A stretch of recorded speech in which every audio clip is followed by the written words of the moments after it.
What's up, everybody, and welcome to the fourth episode of High Input Games. I am your host, Nick, aka The Wild One, and joining me, Chris Kodiak, and as always, DJ Mike. We've got three stories on the news table today: NVIDIA graphics cards, Ubisoft's Forward Conference, and the Xbox Series S announcement.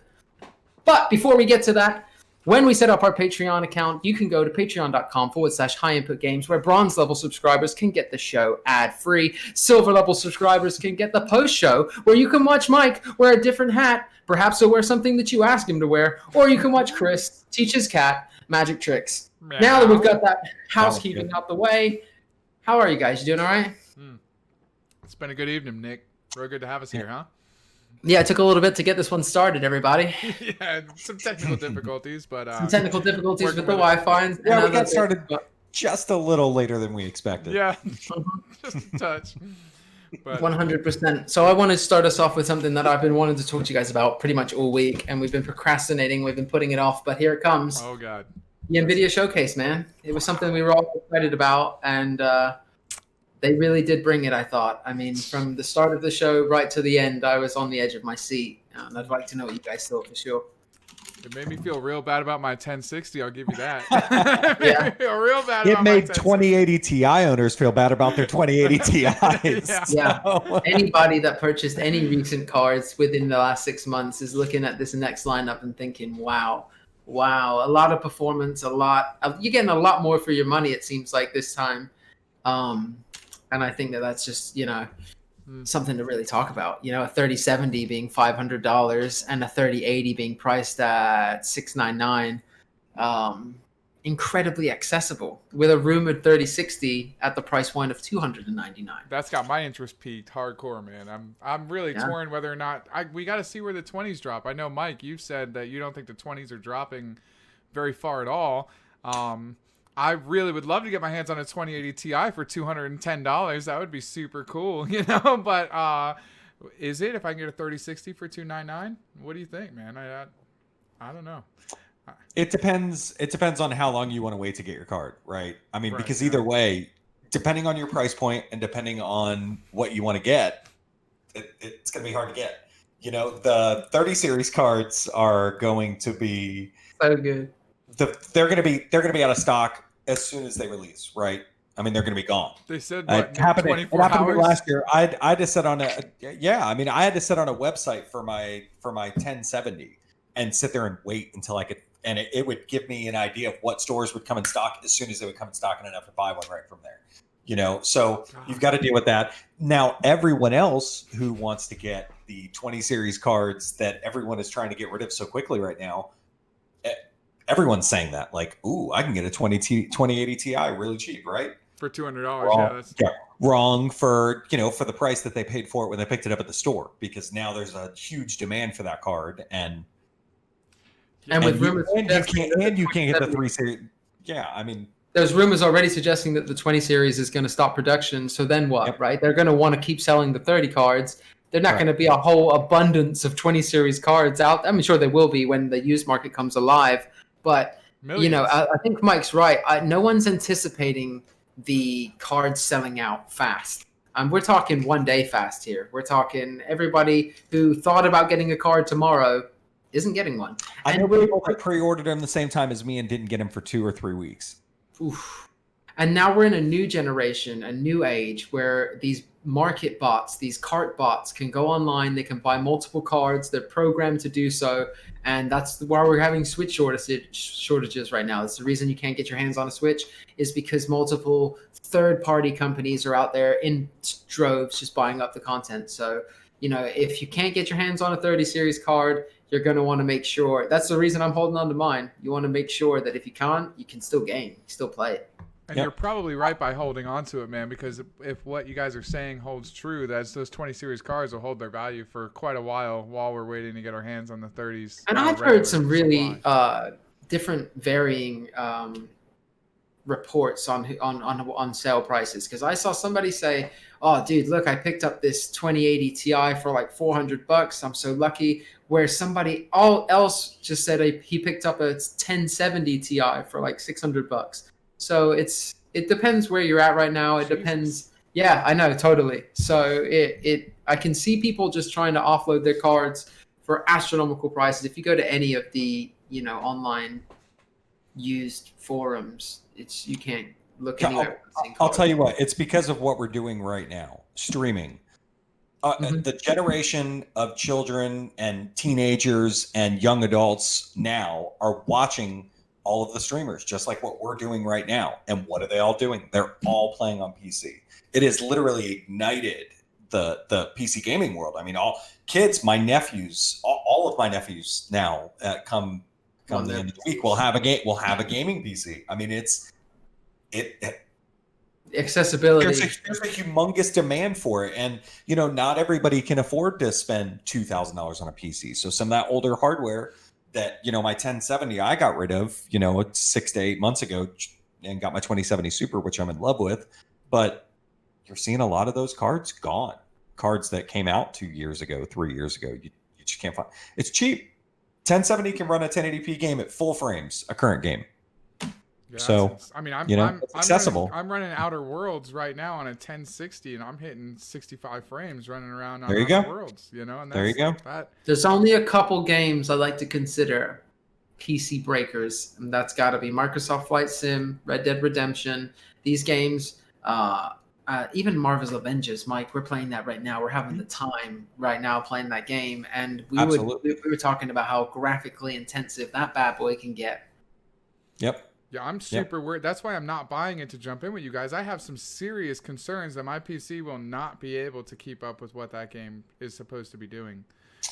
I think you'd be really surprised. It's really all about what you're willing to put up with, right? Because your computer will definitely run it, but are you going to like the way the game looks, the way it runs it? Mm-hmm. It will run the game. If you look at most recommended specs, they point back to like 9 series cards.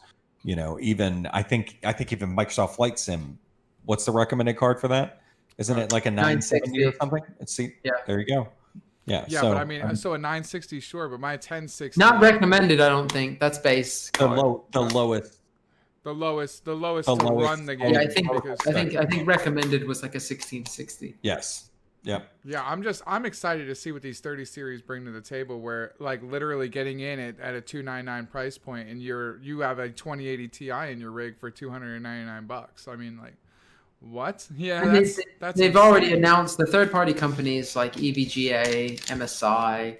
They've already announced that their cards are going to be about 3 weeks behind the Founders Edition cards. So they can't slap an announcement on it yet, but I would assume like maybe having all those third-party companies with the tech as well is going to at least maybe stabilize stock for a little while. It will when they come out, but even those companies have a really hard time keeping them in stock. I mean, those are very valuable cards, because you go from the Founders Edition cards, which is what NVIDIA sells themselves, and they do a very good job with their cooling. But these AIB companies like Asus and PowerColor and all of these other companies that you can buy their cards on Amazon and Best Buy, they've got a little bit of extra time to put their own spin on it. They can they overclock it. They overclock the cards. They give them better cooling. They do all-in-one water cooling. Now, I have read yesterday that Founders Edition cards are handpicked. They are handpicked above the rest of the GPUs, because just like all things, some things are better than others, and all Founders cards are handpicked. That doesn't go to say that ABI cards aren't, because I heard that they are also handpicked, but just not as much so as the Founders Editions. Sure.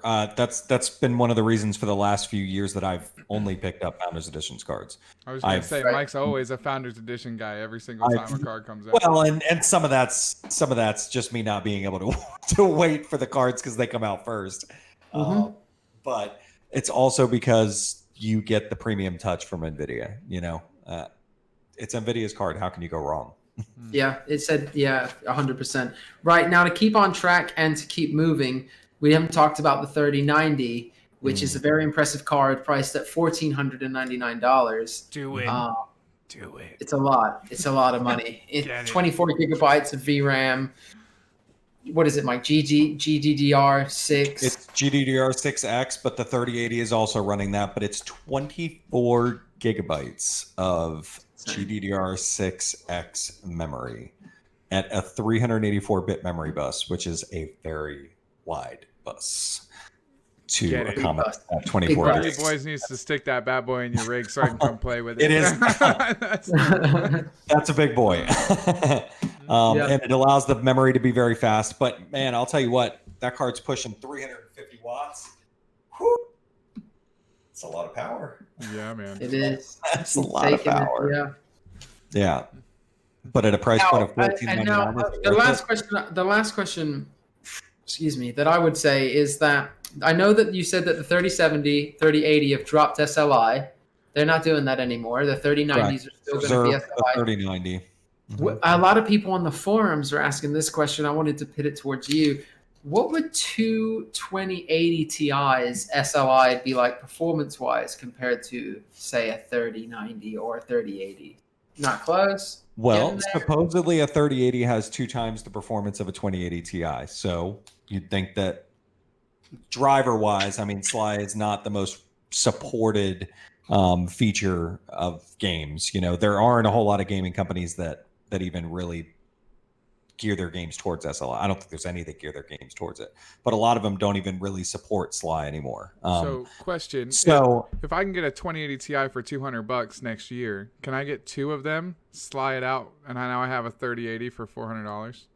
if you find 2, you let me know Yeah, but say I do. Is that theoretically possible? for a good price. You Yeah. know? That's It true. isn't now. Chris's concern was cooling on the phone. You talked Yeah. to me. You said, "How would we cool 2 cards down? Would that be more difficult?" Yeah, I mean, you definitely start running into an issue. You know, the way that the cards used to be on NVIDIA's, they were blower style cards. So they actually blew air out of the back of the case through a slot. Mhm. And now they've got traditional fans on the front of them, like 120 millimeter fans on the front that are blowing. So I think you do get into an issue where one card is getting blocked airflow. So your that case makes definitely sense. gets way hotter, and essentially it kind of heats up the card in front of it even more. So you do. Hmm. See, so now you're starting to understand why they may have just ditched this altogether with 3080s and 3070s, as they realized that these parts were pretty powerhouse. Yeah, I think most people that even do that don't typically worry about cooling. They probably got some sort of case like you have, like the Leon Lee, where you can put Water like cooled it. 9. Well, you could put like nine 140s inside of that case, and you're not going to worry about cooling those things off. You shouldn't have a problem. Right. But All right, still, guys. So to take that was great. To take that information that we've learned from the NVIDIA conference, and now let's use the. All right, so we now know what we know. Now let's talk about some things we don't know. We've got the Ubisoft Forward conference. Great segue, Nick. And I think we should Moving talk forward. about that. I think we should talk about how it's going to feature a little bit of Watch Dogs Legion. It's going to feature Rainbow Six. I know that Gods and Monsters has been renamed. We can get into that.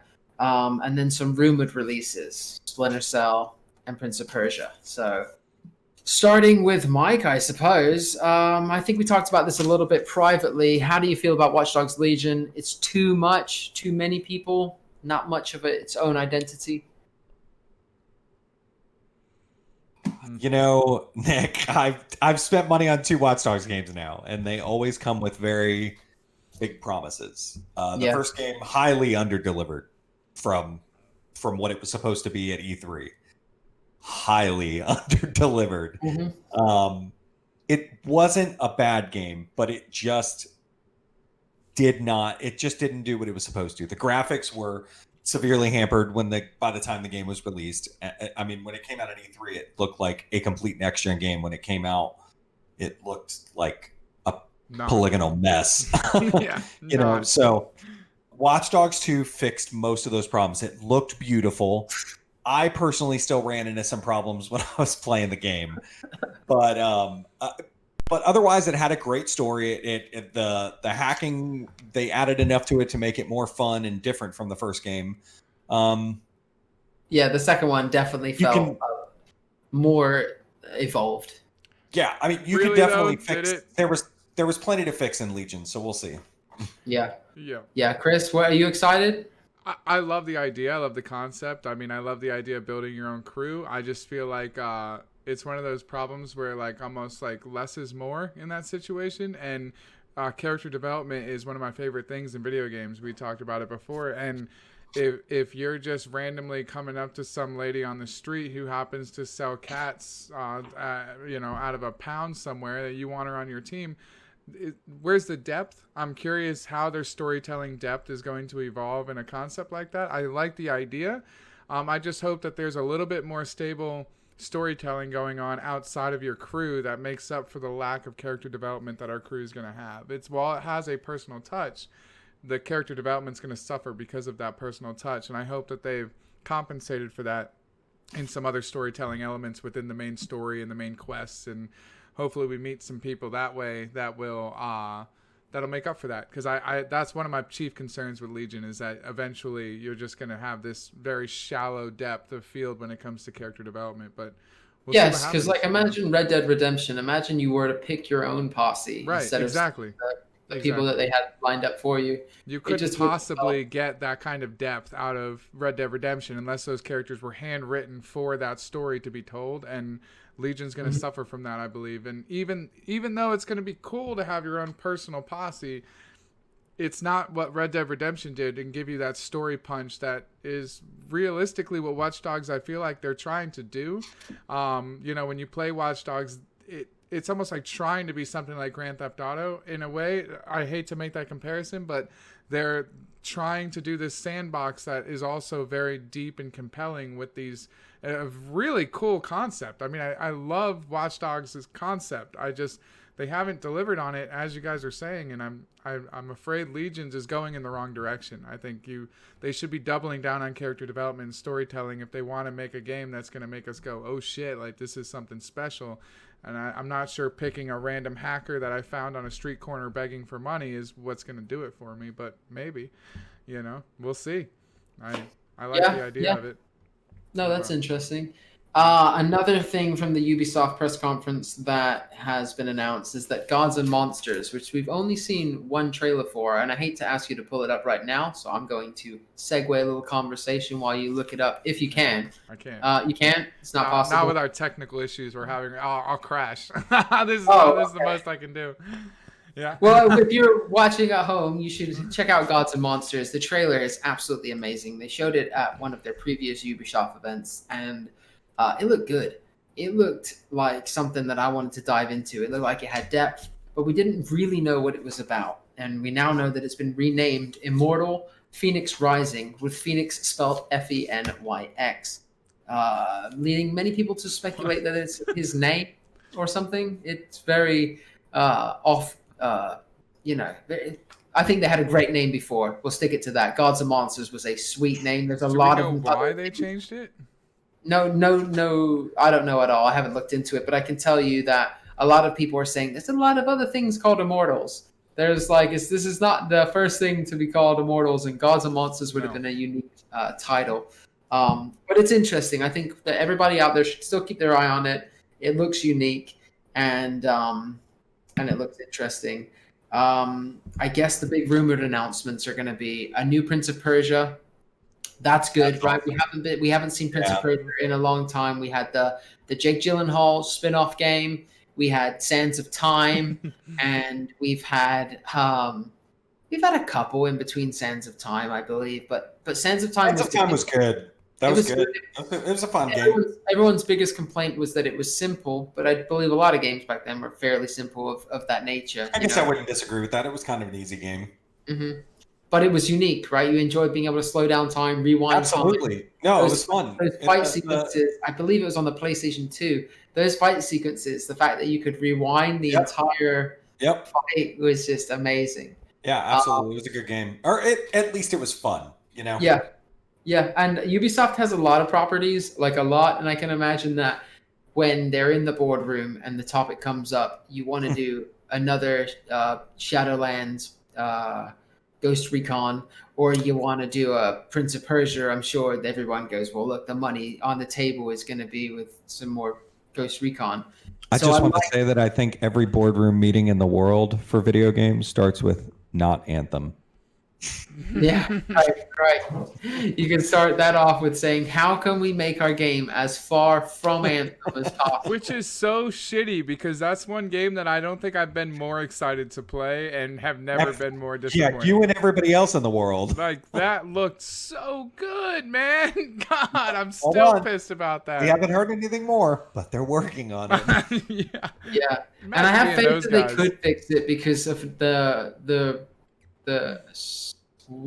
not swan song, but the great story, the comeback story. That's the words I'm looking for, of No Man's Sky and Sean Murray's return to greatness. And he's actually currently Hello Respect. Games are currently working on their next game right now, which is very interesting. They had an announcement that said, I "Guys, saw we're that. hard at work on On a something. We're not huge going one. to tell you what." He Yeah, said another something huge big. ambitious project, man, which I'm Oh, just I'm so sure excited. that he is going to just double down on space. Well, Like, maybe, but like, what the hell could Sean Murray consider huge and ambitious after already doing No Man's Sky? Like, what is his The idea of question is, ambitious? what can he release as a beta that can sit in beta forever and nobody can complain about it not being done? Yeah.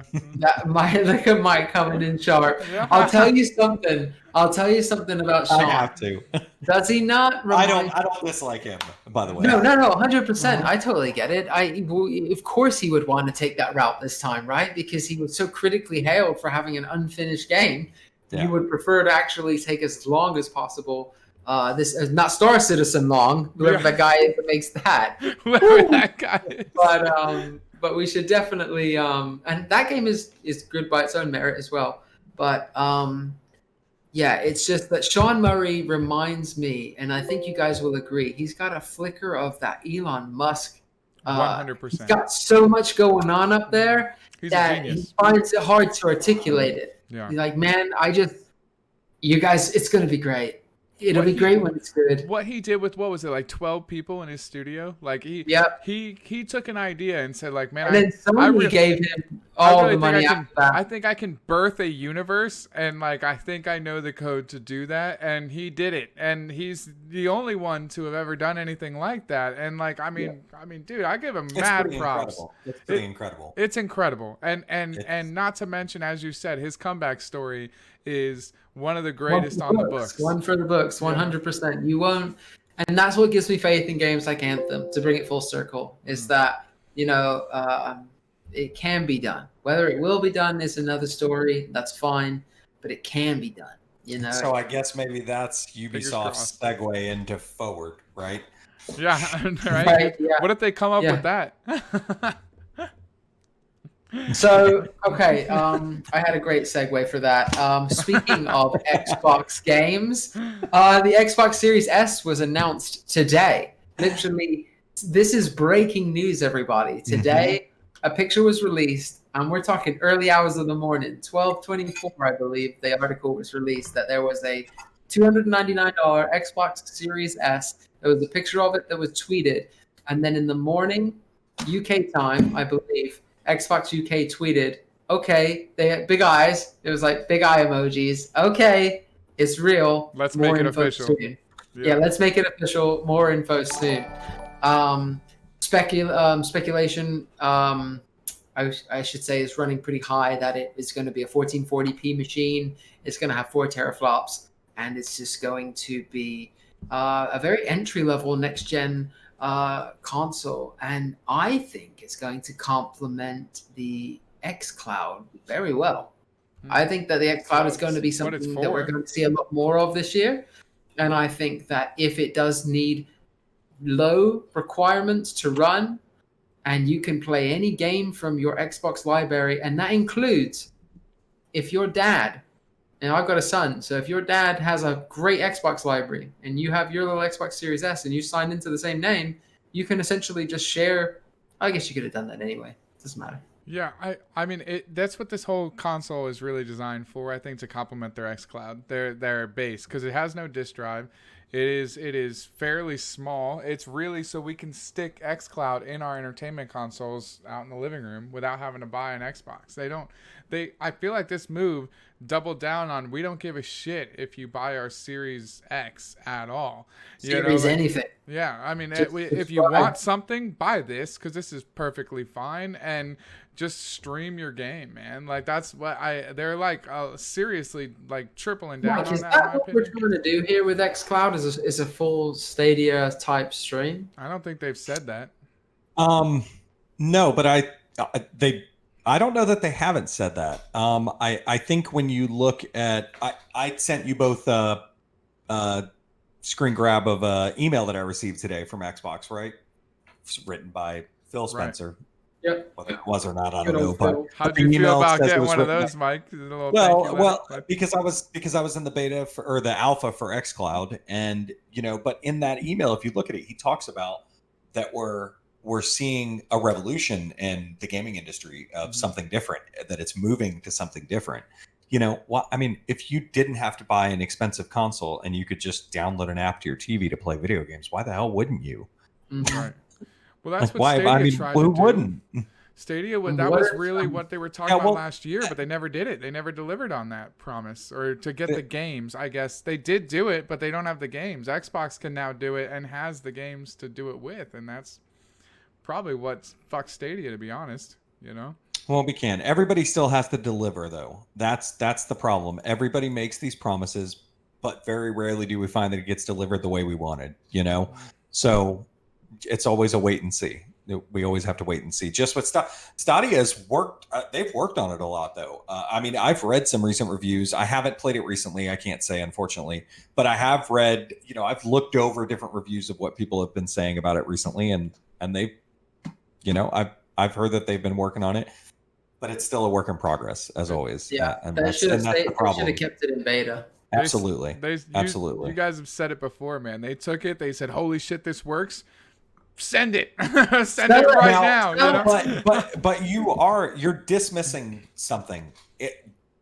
That may be what you think their idea is, but let's not take away from what they're offering in this console, right? It's all digital, so no CD drive. I think they've realized that CD game box sales are probably down, and that most people are just downloading their games digitally. So that gives them a little bit of leeway with the price, right? 1440p at 120 FPS. That's what they're claiming, yeah. I mean that's pretty big. So we're up to up to 120 FPS, but that's huge. I mean, even if all of their games got to be are running, Fortnite 120 easy. Sure, but even if all of their games are running at a locked 60 frame 1440, that's a huge leap in itself, just by itself. Massive. Yep. Ray tracing. Yeah. Variable rate shading. They haven't said that yet, though, and I think that'll be the thing that cuts. No, they did. They did. They released that. That's out on an Xbox Series S. They did. Yeah. Yep. Mm-hmm. Yeah. Yeah, they put that out there. That's on there. Now there is a problem. There is one problem that I see, and it's the fact that 512 gigabyte solid state is laughable. It's too small. It's too small. Call of Duty takes up almost 150 gigs on its own. Red Dead Redemption 85 plus its DLC. You've almost taken up the entire thing with 2 games. Do we have any information on what the Series X and the PS5 is going to have available to us, or is that not available? I thought it was 1 terabyte. 1 terabyte? Yeah, 1 terabyte. Which is more manageable. It still doesn't feel like a lot, but 10 games is a whole lot more than 5. Yeah, or 3.5 if we're talking games like COD. Yeah. I agree that's probably not a lot, but there's also external storage options that are available to us on these consoles, man. Yeah, of course there are. Absolutely, absolutely. But at $299, it's hard to argue with that price. Yeah, you can. I know what I'm getting my son for Christmas. Yeah, right. Got you the brand new Xbox, son. yeah. Check it out, 1440p, go monster. Yep, and Chris was really excited about the 4K streaming media playback, which I think is a weak feature. However, that is a pretty big feature for most people. I mean, it really is. You wouldn't buy a device that wasn't a 4K streaming media playback device these days. It's okay to. I think it's a good. If it keeps the price low enough, playing in 1440p is undetectable to some people between 1440 and 2K or 4K, and I think that when you're watching your movie, if you can get it in 4K, just for your movie buffs and your TV nerds who just want that extra, crisp shot. I mean, now you're talking about being able to watch your David Attenborough documentaries, shout out, and in total 4K, off of your $300 machine. And I'd assume that means that when you say 4K playback, that means you could rent anything from any store, iTunes, wherever. It's all going to work. Yep. So I kind of... the last feature is 4K upscaling for games on a $299 console. Did they say that there was going to be upscaled? Because, I thought they mentioned 4K it. Yeah. upscaling for games. And that is, Chris, if you didn't know, what the PlayStation does now. The PlayStation Pro. It is 2K upscaled to 4K. What price point? How much is the PlayStation 4 Pro right now? $350 right now. And they're talking delivering this thing for $299. I mean, I think comparing it to the PlayStation 4 Pro is a pretty good bet with improvements, and it's $50 cheaper. And the PlayStation 4 Pro came out 4 years ago, and this console is competing with the PlayStation 4 Pro $50 cheaper straight out the gate. And wiping the floor. It's going to come down now to PlayStation. We've got the games you want to play. Xbox, we have the hardware you want to play it on. I think we have to be careful with that. The games you want to play. That's actually my biggest concern still is their game. Aren't any games. I mean, new games. I'm not talking about old games. I mean, it's fun to play the old games, but at some point you want to look at it and go. No, I agree. I agree. I have no doubt in PlayStation's ability to bring to the table some games that we're going to want to play over the next 4 years. Truly. Neither do I. True. And they did say their mission statement is to bring more exclusives more frequently. That's their next big step. And that's how they're going to justify not having crossplay in some of their games and not having not necessarily having cheap options like the Game Pass, because they're going to say, like, come on, man, where else can you play?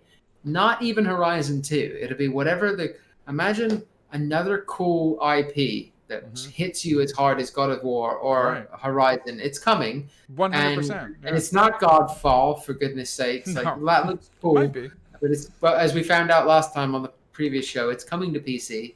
It's not a PlayStation exclusive. And I think what we're finding is a lot of games are coming to PC. And I said to Mike, I think that's got a little something to do with the developers wanting, at the end of the game's lifestyle, to show it off at its best. Yeah. Like, we've already sold so many God of Wars. Now let's run the ad with the ray tracing and everything on, and sell it again on the PS5, that. But also show the trailer from the PC to sell it on the PS5. Things like that. Imagine what God of War looks like on your guys' rig. Like, that would be wow, because it looked incredible on an old OG PS4. It's all about Cyberpunk now for me. I've had conversations with somebody else on the phone today who said the 3080 is going to be Cyberpunk is going to be made for that 3080. It is going to. The developers at CD Projekt Red have been in talks with Nvidia. You forget that The Witcher 3 and Nvidia had like some deal where you could buy the game and buy the card at the time and get the game for free. And a lot of other deals have been like that, where you buy a card and you get like Watch Dogs for free. And it just feels like this game is ready for it. When they talk about, hey man, Nvidia conference, Cyberpunk trailer, it's like they have a thing together, Cyberpunk's not a PS5 game or an Xbox Series X game. It's a PC game made by PC gamers. The CD Projekt Red have been making PC games since they started making games. Witcher 1, Witcher 2, it's all of their previous games. The Gwent game started out on PC, ported to the consoles.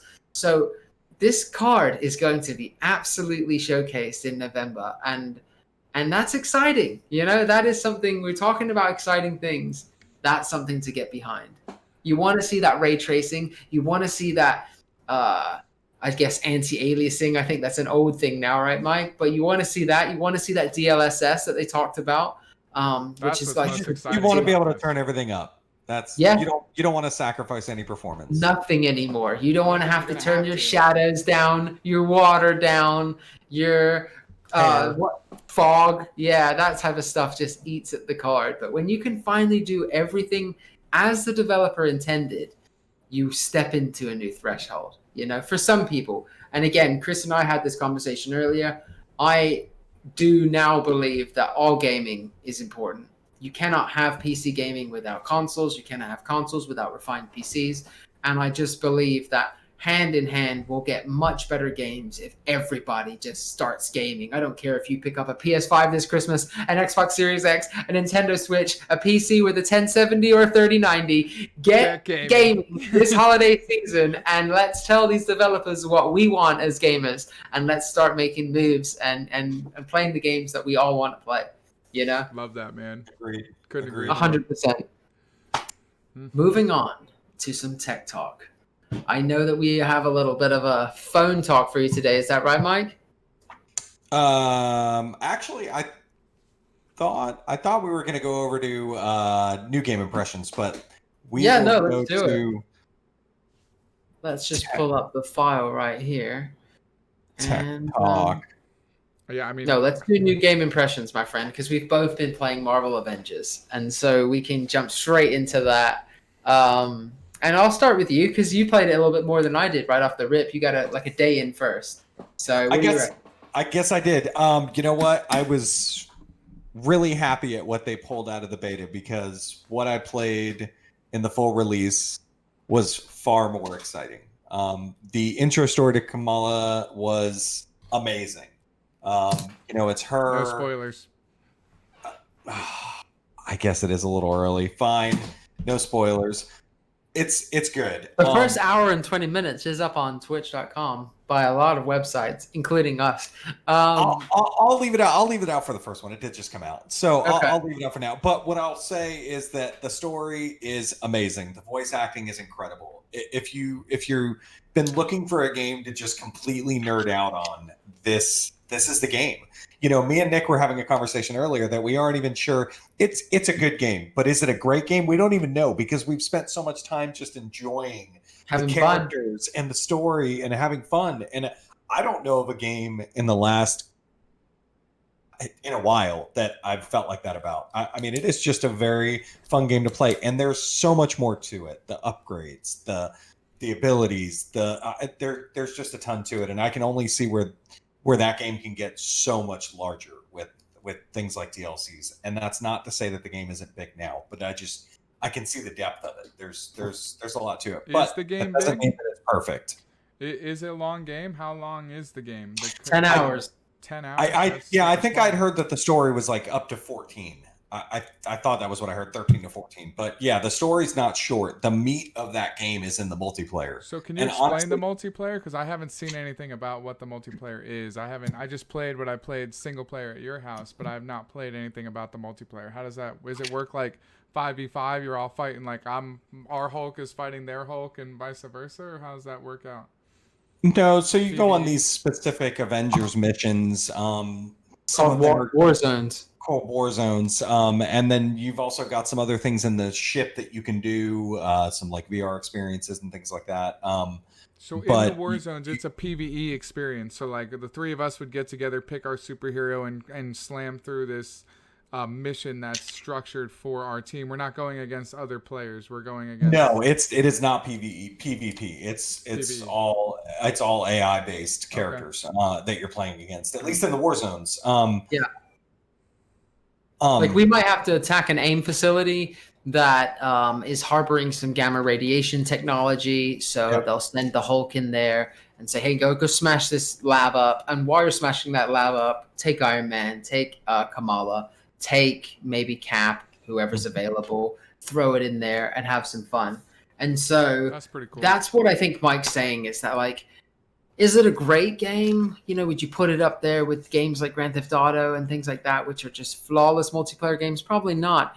But like, does it have enough fun things that make you overlook some of those stumbles? Oh, 100%. 100%. There are moments where you truly feel like Iron Man. There are moments when you truly feel like the Hulk, and in the way that no other games have ever made you feel that way.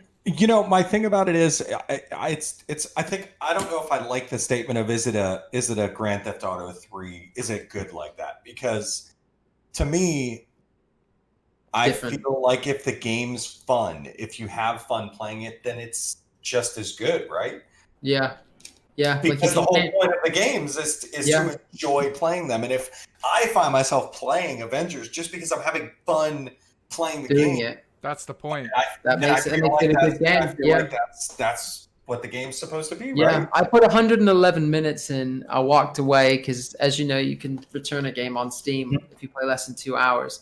And I thought about it, and I thought, man, where else can you be Iron Man? Where else can you see? And I wanted to see more of, like, again, no spoilers, but the intro to the story starts to set up some of the characters, and the communication between Thor and Kamala seemed so genuine, like it was pulled straight from a movie, that I wanted to see more of it. If not only for that alone, I was like, I gotta fire this bad boy back up. I want to see more of that guy. Especially, I thought that in the beta, I kind of thought that Thor was poorly portrayed. I didn't like his character and how he was like, "Oh, look over there! I'm going over." But then in the start of the game, he was like playing with his hammer, and he was like, "Oh, you're impressed, are you?" And he's like throwing the hammer and catching it and throwing it and catching it. "Oh yeah, you want to hold it?" He probably can't because you have to be mighty. And I was like, "Oh, dude, he's funny." Yeah, So that's good. I wanted to see more of that, and everyone is saying that the story player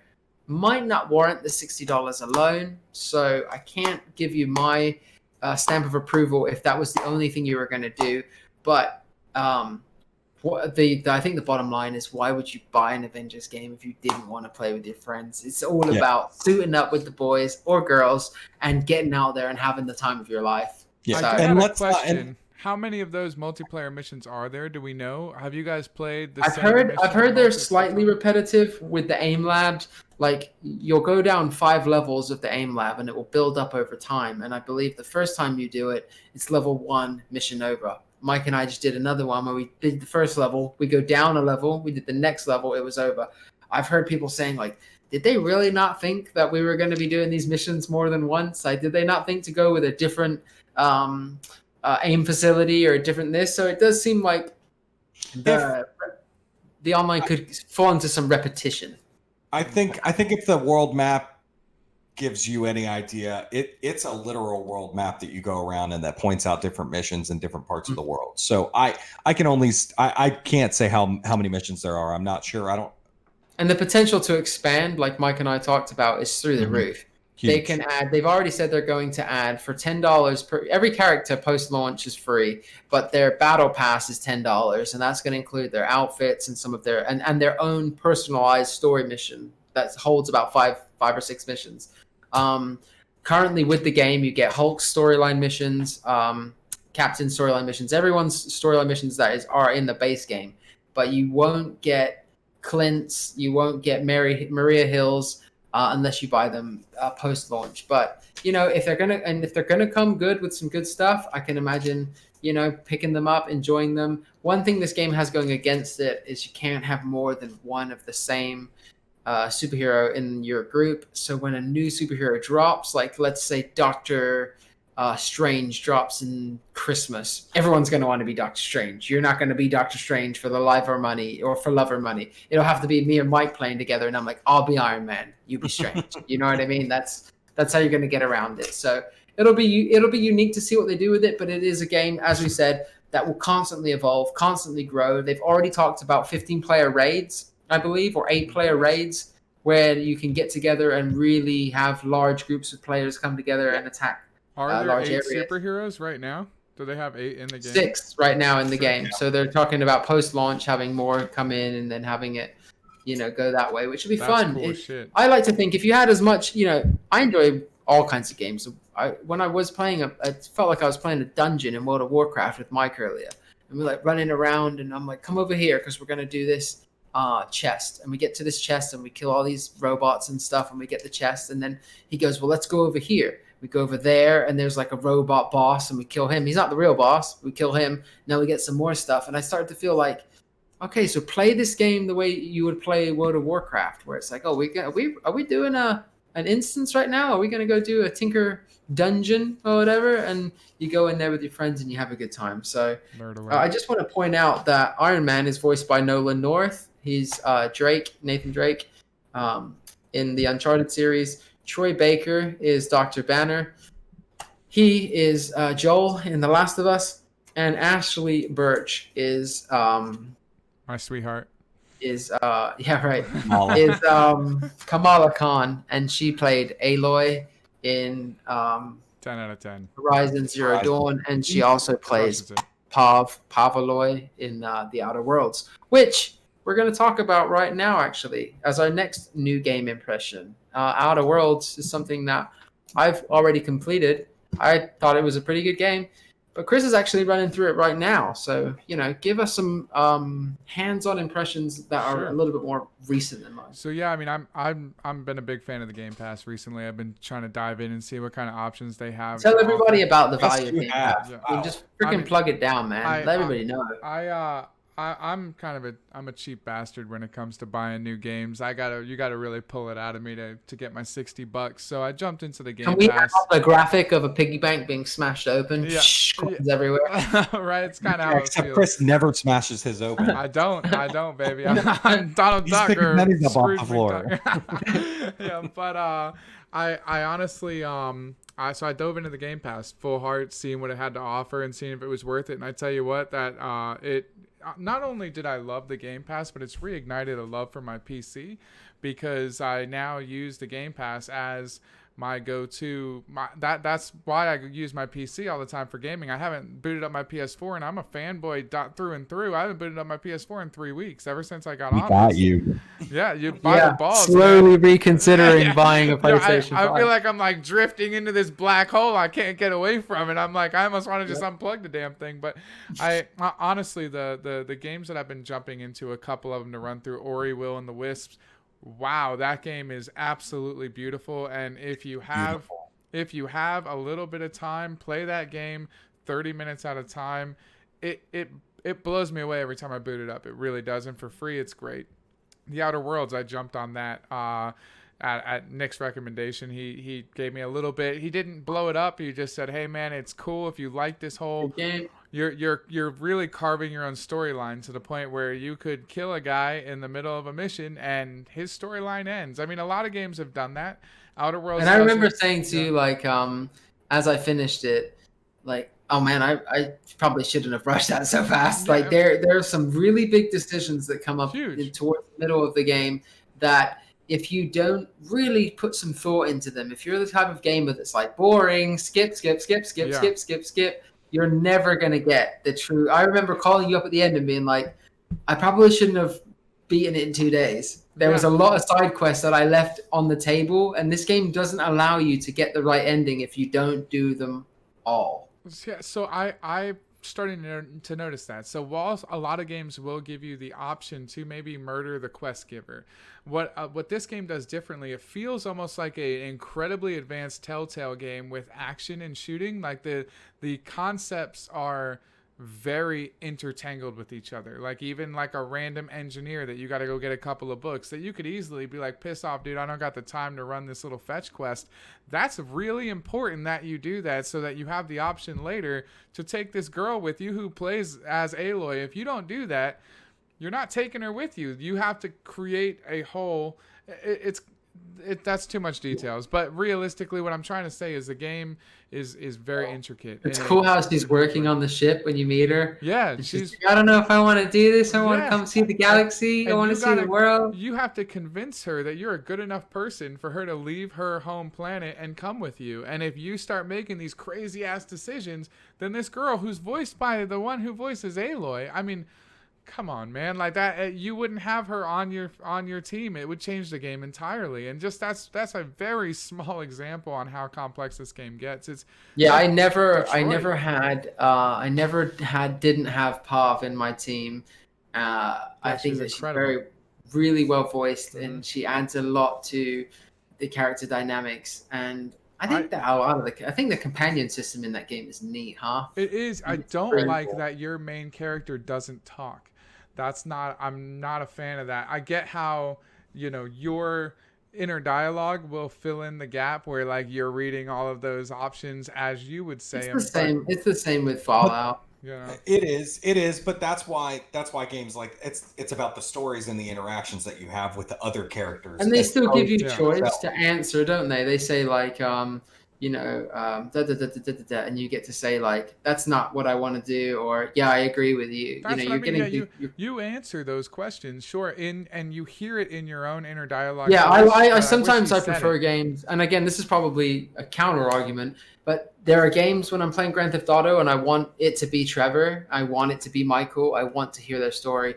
But then when there are games like The Outer Worlds, Fallout, Skyrim, Baldur's Gate, I want the world. I almost want to be a mute because I want the world to feel. I want to be that guy. I'm that guy, not caught off by some guy who's got a southern accent, not some guy who's talking in a British accent. That's me now. When they say like, "Hey, what are you doing in that ship?" and you say like, "I'm fixing it."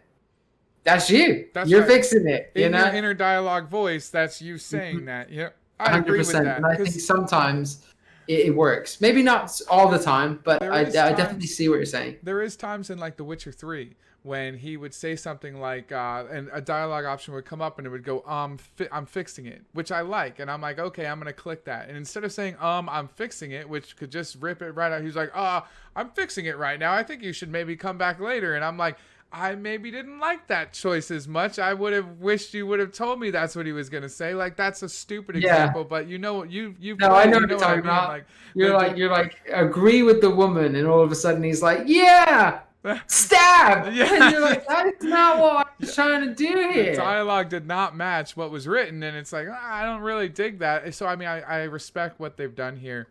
It's a treat that I wasn't expecting, and same with Wastelands 3. We put on Wastelands 3 recently, and that's a game that's like that's an XCOM runner that is just set in this post-apocalyptic world, and the graphics are great. The noise acting is. If you're a little bit late to the party on what Wasteland 3 even is, it's a game that's been out for a long time on the PC. It's now got its resurgence. These two are playing it right now. They seem to have a fantastic time with it.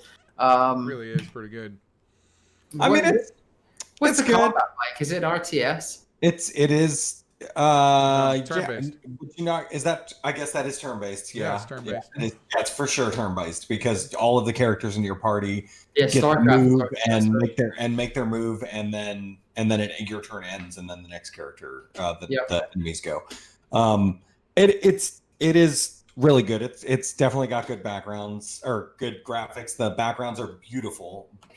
It's kind of what I like that's different from XCOM is I like that you can travel around a map to go places. That's different. Like stuck being moved automatically by the storyline to the different areas. It's a legitimate free roam situation. I almost didn't like that about it because it made the story almost a little bit too flat. Choppy, yeah, where we spent a lot of time looking for where the hell Raven's supposed to go. Yes, we did. Well, the map is fairly large. It is, but in something like XCOM, it's just action, your base, action, back to your base. And Wasteland is a meandering crawl through this post-apocalyptic world. Yeah, open world. I think it's everything I wanted Disco Elysium to be, honestly. It definitely...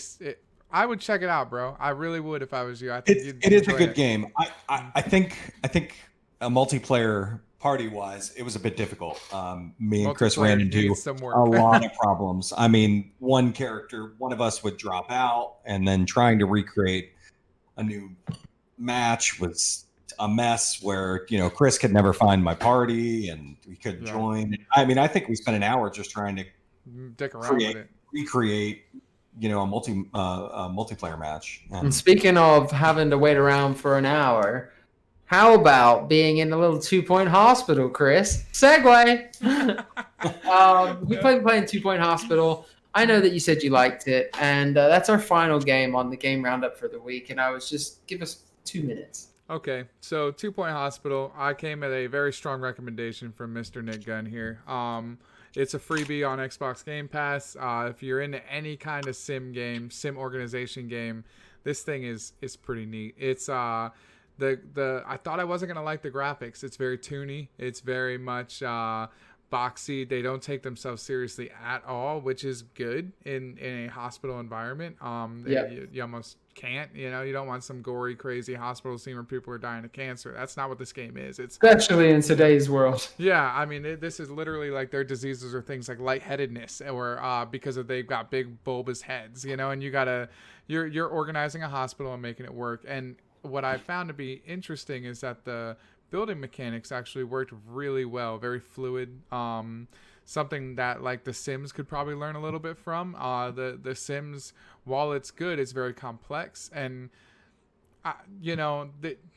it's a child's game, man. If I'm honest with you, it is a game. Child's game. It is. This is a game for babies. It's a game that I had a hell of a lot of fun with, but I found myself running out of shit to do.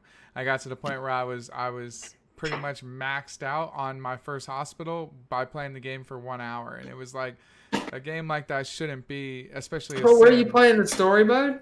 I was, yeah. Yeah, so like then you go to the next one and they'll have a harder scenario. Probably. Then the next one, then you'll get stumped like you did on Roller Coaster. Yeah. I mean, well, to be determined. Let's call it that. However, he's like, guys, I beat the first level. And it was pretty easy. So stop. Yeah, I mean, I get that. I do. But if you play the game, you'll understand what I mean, where like there's a certain level of progression that you would come to expect on a game. I mean, it was, like I said, an hour, maybe 2 hours for the mission. But it was like you can't build walls. You can't change the color of the floor, the color of the walls. It's all like just build this certain room and everything in that room. You have your items. That's interesting that you can't build your walls. I wonder if because you can build walls in the hospital. Say you click room, right? So you would click rooms, and then you click. It's like a giant square blueprint that drops down. You drag your square, and then boom, the whole thing creates, and it's very much like reminds me of Animal Crossing graphics, and I loved it. I'm talking like I didn't love it. I don't know why I'm talking like I didn't love it. Because I'm like, let's get him back on track, guys. I'm sure he liked it. I know. It's like Fortnite graphics, though, right? Yeah, I loved the game. I really did. It was a treat I didn't expect to love, and I loved it. And from the 2 hours that I played it, I will be playing it again. Without a doubt, I'm pushing through on this one. It's a great game, but there were things that I'm hoping they improve upon moving forward. Of all your sim management games you've been playing recently, which one tops the mold? Oh no, Mike is gone. He's gonna have to switch. It's all right. It's all right, Mike. We've lost you on camera. Technical difficulties, my man. But we'll still have you on audio for right now, so that's okay. He'll jump back on with his webcam. No, I agree. I think that it is one of those games that probably has, some growth issues or whatever, but once it gets going, it gets going. Yeah. And I'd like to check it out, So sorry, what were you gonna say about your I think we were saying what was your favorite sim management game, and then you were like, oh gosh, Mike's gone. No, if I had to put one on paper, honestly, City Skylines is probably one of my favorites I've played in a really long time. There you go. I do remember that one being kick-ass. Hard as shit. I mean, you gotta really put the time in for that one, but it's difficult, but it's good, worth the play. But that's it for Game Pass that I'd have to say, on that. But our here he is. And let's have a look. I'm bringing back up the chat right now. Sliding in. We can't hear you. We need to go with microphone. Oh, sorry about that. You got me? Gotcha. Yeah, you're back, and we held it together, no problem, man. I mean, it's never going to be an issue if the feed drops out, or if everybody knows we're working from home and this is a nightmare. As long as the good thing is you have a backup every time. Yeah, of course. Speaking of backup, go with it. If you're looking for a backup phone or even just a new phone, I'd like to bring up the fact that the Galaxy Note 20 Ultra just dropped. And I'll tell you what, it is a pretty badass phone. It comes in at a whopping $1,299, which is fairly expensive. But with $1,299, you get a 6.9-inch AMOLED Quad HD display running at 120 hertz all time. You get a Snapdragon 865 Plus processor. You get 12 gigs of RAM. 12 gigs. In a phone. Incredible. In a phone. What? I'll get back to that. For storage options, you're looking at 128 gigs or 512 gigs. For the rear camera, we are looking again at the 108 megapixel wide aperture lens, a 12 megapixel telephoto lens with 5 times optical zoom. We are also looking at a 12 megapixel ultra wide camera lens there. On the front, we're looking at a 10 megapixel camera, which is a pretty good upgrade. I think the most recent one was 8. For the battery, we're looking at 4,500 milliamp battery, which promises 10 hours and 26 minutes of battery life. It's 7 hours and 59 at 120 hertz mode, which is a good bump up from my S20 Ultra that I have now. You mean the S10? No, I have an S20 Ultra. I have an S20 Ultra 5G. Oh, really? Mm-hmm. Yeah, this is just the Note. So with the Note, you get the S Pen. The new S Pen is coming in looking even more beautiful than ever. You can still use it as a Bluetooth device, so you can snap pictures with it if you want to set your phone back on a tripod or something like that. But it also, yeah, it's really nice. You also get a 9 millisecond response time, so you offer pen to paper accuracy on it. Oh, hello. So, and where I was coming back to the 12 gigabytes of RAM, see, I think something that's very overlooked for these phones is Samsung DeX mode, which is where your phone becomes a PC with just a monitor and a mouse and keyboard. You get a full desktop from Samsung where you can open up apps just as if you're sitting in front of a computer. It's pretty awesome. It comes with you everywhere. And I think that 12 gigs of RAM is paying homage to the fact that they're going to put more emphasis on that feature. But we'll see.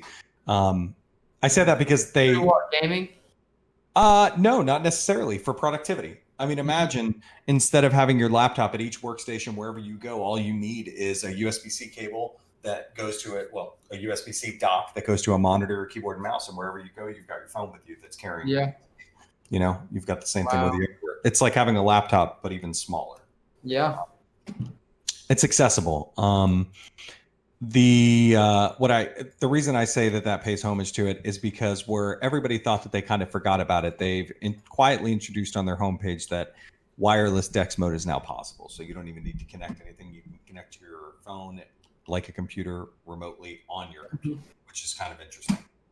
So what do you mean it's wireless? So there's no need to go to the monitor? Well, so they had done an update to it about a year ago where you could now open up DeX mode on your computer by just connecting your phone to your computer with a USB-C to USB cable. And so now you can do that wirelessly. So they definitely haven't forgotten about it. They're still working on it.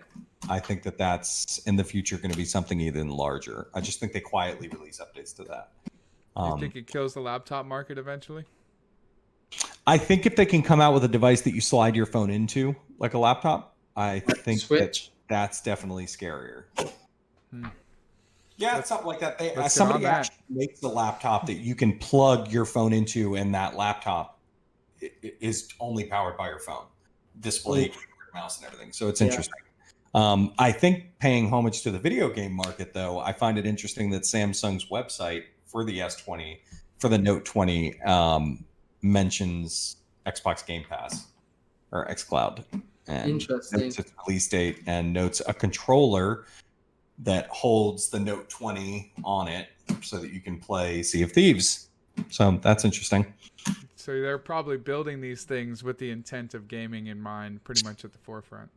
Well, with Wi-Fi 6, which is the newest Wi-Fi technology, and it is very, very, very fast. It notes in the Game Pass article on their page about, Wi-Fi 6 helps and stuff like that. So I think as that technology comes out in more devices, you're going to find that it's going to be even more possible to run it smoothly. Man, $12.99 is steep, but I mean, the way they do payment plans and whatnot on phones. Yeah, I was going to say $53 a month for a year and a half, and you can get the Note 40. Or the $30.90. $50 payments. Yeah. Done. Get the Note 20 Ti. Yeah. Get that extra RAM, boy. Hell yeah, man. Yep. Well, yeah, I think that's everything for the show today. I'm trying to look over anything else we might have in our shows. I know we don't have any reader questions. being submitted at the moment. So this is the part of the show where we would usually take your questions, where you can write in to patreon.com/high input games, where you can ask us a question and we will answer it at some point. I got a question for you. Yeah. So we kind of know the prices for the Xbox Series S and X. Do we have any idea of when PlayStation's going to release a price for their console coming up soon? Because that November 9th. that time is 51 days quickly out. ticking down. I mean, very fast. Was it November 9th? Was the confirmed? Not No, confirmed, that's not their release date, is it? No. But they said that. Oh, sorry, September 9th. Let me see. September. 51 days out from their release date, or their supposed release date, is the soonest or the longest anyone's gone before releasing price information. Do we think they're scared about this release of the? No, here's Xbox? here's the thing I was telling Chris this morning. I whether or not they're scared or not is a good question, and we'll tackle that in a second.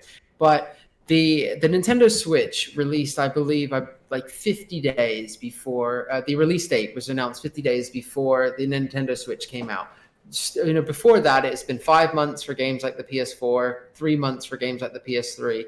But 50 days was the shortest a window's ever been between an announcement and a company saying this is the price and the launch date. Now, technically, if we are getting these consoles mid-November, and I believe that's the rumor with Xbox going 1 week earlier than PlayStation, let's say we get the PlayStation around November 15th, 16th, that wouldn't put us too far away. We're not there yet. We're not at 50 days until that yet. We still got about 2 weeks until we enter that critical phase. And I think that we've got a good 2 weeks. I think we're going to start to see Xbox. If we were playing chess right now, somebody just said check, and it's their time to be like, oh, damn. I think they wanted the Xbox Series S announced this way. I think there was no other way it could be announced. The hype is really, really, really high, and this is a great way to get your product out there and announced. But do I think PlayStation are scared? Not necessarily. I'm sure they have some things up their sleeve. I'm sure they have some really good marketing ploys. And right now, if you ask... Better games for sure.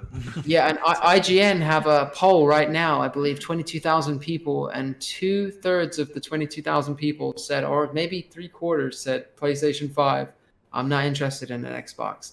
So that doesn't mean they're not going to play an Xbox if it becomes an app. I want to know what Sony's going to do on their TVs when Xbox want to put apps on their TVs, when they want to put apps on Samsungs, when they want to put apps everywhere. And I think that's something that we've talked about before, but is a real thing now. A realistic thing is that, yeah, sure, you might be able to get away with selling more hardware, more games, more whatever. But if Xbox they don't want you to buy their console anymore. They couldn't care less about that. They want you to subscribe to their platform. Just like Netflix does. Netflix doesn't care what TV you watch their show on. They just want you to be a part of Netflix. And I think Xbox are just like, look, man, we get it. PlayStation got some cool games and they got a cool console. But on paper, they get to say, we have the most powerful console, period. There's no disputing that. They do have the most powerful console next gen. And they get to say, play those cool games here with us. Whether you play them on your Switch, or your browser, or your TV, or your iPad, we don't care. Just give us your subscription. And they don't even do it in a vindictive way, where they're like, give us your subscription, you bum. Here's 1 game a month, or here's 2 games a month, PlayStation. They're like, give us your subscription, and we'll give you day-and-date games on Game Pass. We'll give you quality games for you to play on Game Pass. We'll let you play with your friends on PlayStation and on Switch. They're like a gamer's best friend right now. Yeah, but being a PlayStation fanboy, I'm a bias. I have confirmation bias issues, and I'm scared for PlayStation, bro. Like I'm curious if they don't come out swinging within the next, like we said, 2 weeks, 3 weeks. Are they just jaw on the floor right now and saw this and we've got a $40 PlayStation Miles Morales game, which could potentially be a 15-hour experience if you're lucky. I know the first game was barely a 23-hour experience. And that's a full game. They've already said this one's going to be a bit smaller. So let's say you got a 12-hour game on your hands here. I know people that loved Spider-Man that didn't buy the DLC.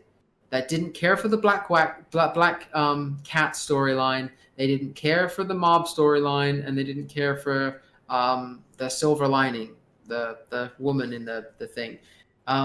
So if they didn't care enough about that, I wonder how many people are going to be like, yeah, Miles Morales sounds great. I'm not saying that. Yeah, I think it'll sell great, fantastically. In fact, take that comment back, because there will be nothing else to buy. Horizon. Yeah, I mean, I know people who bought Horizon. PS4 specifically just for Spider-Man. Mm-hmm. Like, I don't doubt it'll sell incredibly. I just, like we've talked about before, right? Like, so there's one game that's going to be awesome. Horizon won Game of the Year. You know, like Horizon Forbidden West. Horizon is going to be a fantastic game, but who knows when it's coming? It could be coming in late 2021 at this point, and with even more delays around the corner as this pandemic continues. So you can't just say I'm prepared to throw $500 at something for a game that's coming out in a year. You know, like there's too much else out there for you to put your money on right now where you could enjoy stuff today. I'd rather throw something at a PC and enjoy Cyberpunk this year. I'd rather enjoy Assassin's Creed Valhalla this year. You know, there's many games that are coming out that I would rather enjoy it on a PlayStation for $500, while also being prepared and ready when those games do eventually get there. You know, like when those games about $500-$600 for sure. And I don't. 600. I don't disagree that I got $20 riding on it. For $600, you will get a very, very good gaming experience. I do not knock that, but I do just, I just wonder, you know, people say, you know, well, why would you choose a PlayStation over an Xbox? I want to know. That's my gem. I guess I got it mixed up. Why would you choose an Xbox over a PlayStation? My choice is value. Why would you choose a PlayStation over an Xbox if the PlayStation have still not agreed to full crossplay? They still feel this like hierarchy, whatever the word is, where you think that they feel a higher. Yeah, where they're like, where they're like, we know that we have good games, and so we think that if you want to play good games with your friends, here's where you should be playing them. And that's just a dated model, man. I think that we're learning very quickly that games work best when we can all play together. Game development works best when we can all play together. Hey, hold on a minute. So here's the funny thing. I think more people are like us. What do each of us have? An Xbox and a PlayStation. Chris, you have an Xbox and a PlayStation? I do, and a PC. You have an Xbox and a PlayStation? Yep. Okay, so we can't just say that people are just going to buy one. I bet far more people buy both of them. Yeah, my brother's getting both this Christmas. He's not even thinking about it. Why wouldn't I buy a $299 Xbox? And just throw it out there? I use my Xbox for media purposes anyways, because I think that's what they do better than PlayStation. So I'd throw a $299 new media device up there. I also like to think that as a parent, you're often stuck with something to buy your kid for Christmas, because you're like, you know, it's you want to get them something a bit more than a game sometimes, but nothing too crazy. This fits in, and again, everyone's pricing, especially in today's industry, is different. So I'm not telling people that a $300 PlayStation or Xbox is not expensive, or it is, but it's not expensive, you cheap bastards. To a lot of people, a $300 Xbox, I appreciate it, that's fucking sick. A $300 Xbox is life, you know. It is like, dude, I know what we're getting in for Christmas. I know what we're gonna get her. We're gonna get her this. You know what I mean? They've come up with something that you don't have to wait a year for it to come down in price anymore. That's the cool thing. Like every time a PlayStation comes out, it's like, I remember you, Chris. You're like, I'm just gonna wait. Mm-hmm. It's gonna come down. They're gonna throw in a couple games. Like, fuck, dude. Day one, controller, console, $300. We talked about this before the show. How much is a PS4 Pro right now?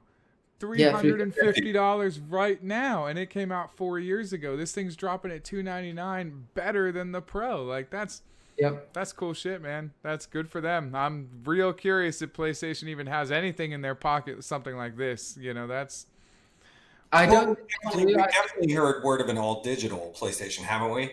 Yeah, but the all digital PlayStation has been confirmed to have the same specs as the larger PlayStation, just without the hard drive. That's why. I believe now you've got this $300 machine this $400 machine and this $500 machine, or as Mike claims, a $300, a $500, and a $600. You know, that's $650. That's how you can price them at. It better not be, boy. I'll be so upset. Go with an egregious price of like $699 for the PS5. I'll be like, yeah, boy. Dude, I'll be so sad. PlayStation 5 Ti 700. I'll buy a 3060 that day, bro. That day I'm buying it. So what price is it for you that crosses the threshold where you're like $499? Any more than $499? Any more than 500, and you're like, I might as well just build a PC, you fucks. I will. That's my money, and I really got my money. And I'll say it now, $399 for the PS4 or the PS5. That is a joke. That is a joke. That's the funniest joke we've got on the podcast I think we've ever heard. Without the disc drive, you're talking about a device that has RDNA 2 technology that isn't even out yet. Yep, I'm saying $399. Although I can't say that it won't be. I think it will be out by the time the PlayStation 5 and Xbox Series X drop. I got a good feeling that their big dick on the table move is going to be their pricing, and because they really don't have anything else to bring to them. But if they can go at $399, they'll shut Xbox out of the market on consoles entirely. But what if production cost is $500? They don't give a fuck about that. They've lost money hand over fist. They'll lose. They lose money. I think they lose money. Let's say production cost is $600. They can't sell it for $400. We don't know what they could do. It's Sony, as bro. As long as they can cover their initial R&D costs, I think that's all they care about. Mike, you think they could build a fucking console for $600 and sell it for $400? That's no way. I mean, I think they would. I think they. To shut Xbox the fuck up, I think they might. They gotta hope that they make all their money back on controllers, cameras, docks. That's why I think Amazon loses a lot of money on items they sell on Amazon.com, and they make a lot of money off subscriptions. Yeah, you're not wrong. I think I got a funny feeling, bro. I'm telling you, I think that's Sony's dick on the table move. That's one of they're almost backed into a corner unless they've had something in production for a long time. PlayStation Now is all they have. That's it. And that's really not a lot. And finance only PlayStations. Yeah. $50 a month. You're paid off in 2 years with interest. Xbox already have that thing. It's called Xbox All Access, and you pay like $40 a month, and you have a Xbox One X or Series X. Why haven't I done that? It's crazy. Yeah, that's pretty nice. What you do is you pay off, I'll do that right now. With the machine, and then when you go to pick up your machine, you take your old Xbox in, and they like boot you off another $150. It's like an upgrading type thing. Yeah. Wow. We'll see, man. We'll see. It's an interesting year for games. That is for damn sure. Mike, last question I have for you, which is probably nothing. This scales back to Chris's question about NVIDIA. You were around for the last. You were around. Captain Mike was around for the last launch into space, and when the 20 series did come out, how hard was it to get a day one card? Were we talking hours or days? You know what, Nick? I can't say that I'm aware, because the last launch that I bought a card was actually the 1070. Okay. And you know what? The Pascal cards were massive. So it was a huge performance increase from the 9 series to the 10 series. And I'm not kidding when I say that I literally sat and watched a website that showed you instant updates as to what sites were in stock for cards, because they were, and a site would come in stock and then instantly would go out of stock. I mean, you couldn't click. God. I had to sit on the NVIDIA page, get my credit card information in and on the button when it would switch to buy, and I could buy it. You know, it was just my God. ridiculous. I mean, I know Best Buy announced today that they have it coming September 17th. They'll have it in stock on their website. Come get it. Mike's like, why'd you tell me that, dog? Why? He's doing it. He talks shit. He'll do it day one, bro. Mike will have that shit in his rig, bro. In his rig day one. Of course he will. Yeah. What are you thinking, Mike? 30, 60, 70, 80, 90? What's your plan?